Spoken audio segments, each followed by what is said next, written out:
Asha for yen samo bibia akwa basron konso and farmbra power extra esto ebusia and some no doso ene ya never beto social media ne so na ebasa na nya ya adwin se bebu nyina mo enkae ne mahu de eko na ene asemben na asie de asi enyina ene se eya police fo ni soja fo ntoko bi IC wa Accra Central Police Station na de nam se mantoko ni nyina esie ene se ye nyina ye nim se ya na se cars na ya na disika ekogu bank ne se omo bo omo do maye se ambulance ye ndi traffic mu enche na mra omo disika na eba na so de fo kuku danfo edu omo chi no omo nima omo guide disika na mra omo dru eye Central Police Station ani mu honom no na police fo no ejina honom omo direct cars na amano akọ na mra omo disika na edru ho no mo ntumi endi eye traffic ne so ena omo yifa ho nti omo yifa ho ena de akasakasa eba yi ti eba asa no ena asoja fo eye se ne sade omo ko akwakopa acho omo ni police commander na ekwa akokasa na asem ede na asem eko mra asoja fo eye omo adwen se omo kwani police commander akokasa ne sana a police fo no omo abo omo ho etwe omo so omo ba omo no omo ede be fe so asamre de aye ntokwa e wo Central Police Station animu ho no ma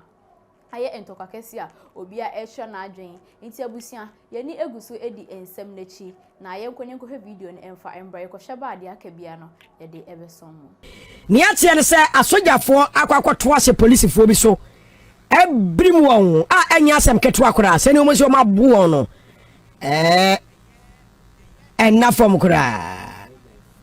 yo aha enti me pa cho o dwane me live for Facebook sesi a Accra 100.5 a wo be hwade e wo ho no mo asojafo ene aya a police fo ene dia bani no aha we Ghana he yenye ba bia me pa cho ena wo hu no Thomas Moro a sports journalist ono ye eyewitness owo ahoma so ma me ne Moro enkodi enkomo Thomas Moro anapa Ghana yensom so ni wa Accra 100.5 ma che nya baba me pa cho se bibia bakọ de Yeshua ha mashi adni nyakobo ye de nyame asepa Moro ma yehwe ba ne se na sojafo any police for dia boani na hifa pote na sade be cause yo papa me da se mama chia watifo ni ebusiafo nya papa ni nyina ne se enwa no your family house kakra di e anti ba ko ni mfa no di me pon juma na so mama fo na on my return to the house no in the faka wo police Accra Central na ni edu so like me do mo main gate na o maye no foforo no na me hu say obi edwane from Cocoa Board na Ghana Commercial Bank wo office back wo and obi edwane so in fact idea me gina because I wanted to know what was going on because obi to me kana wo ko unim do ye DNC ebi kwa bibi akọ na ho na asem. But less than 2-3 minutes, and I mean, who said there was a policeman or she shorts, a she top white or she uniform.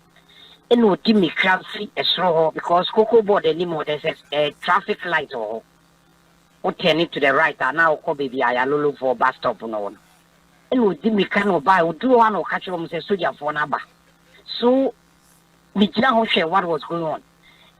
Police for na walk home civilian omo nyina quickly run inside omo ehon no omo nyina ekofa atu no omo di tu no e be gina ho say omo twen but less than 10 minutes or 5 minutes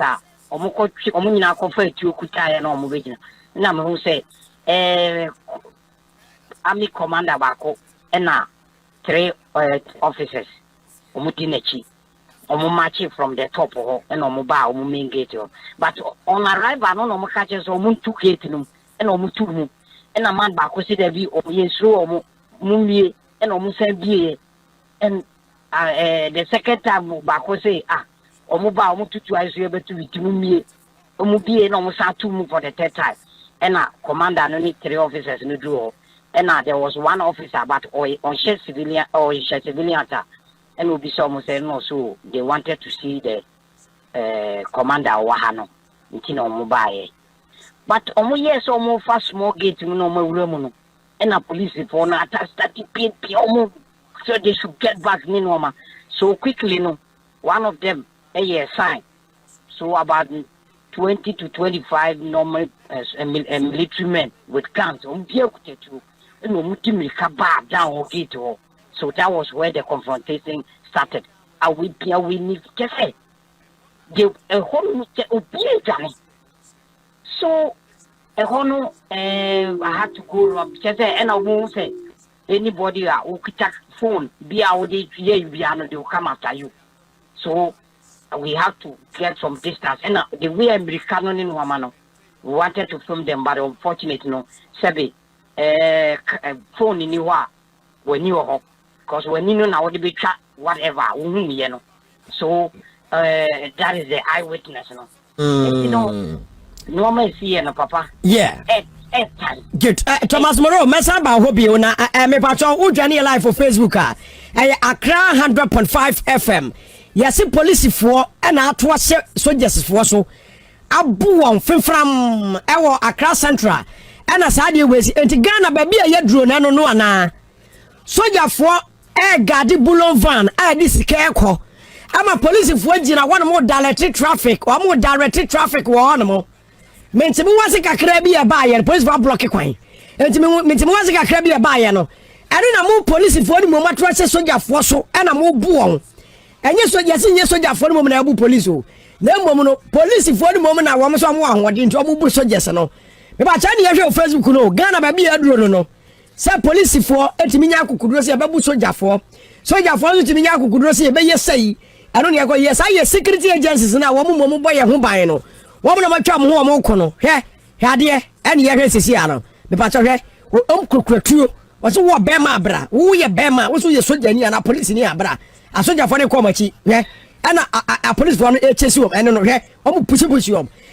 e cars so kwa bo main road Accra Central anya ba bia anya me kuro makura se aya Accra Central ha no ya yo Thomas Moreau say obi empra e wo ba bia wodi wani hu obi empra de obi a sheda empra na e ma na onso mo ton ade o pavement no so no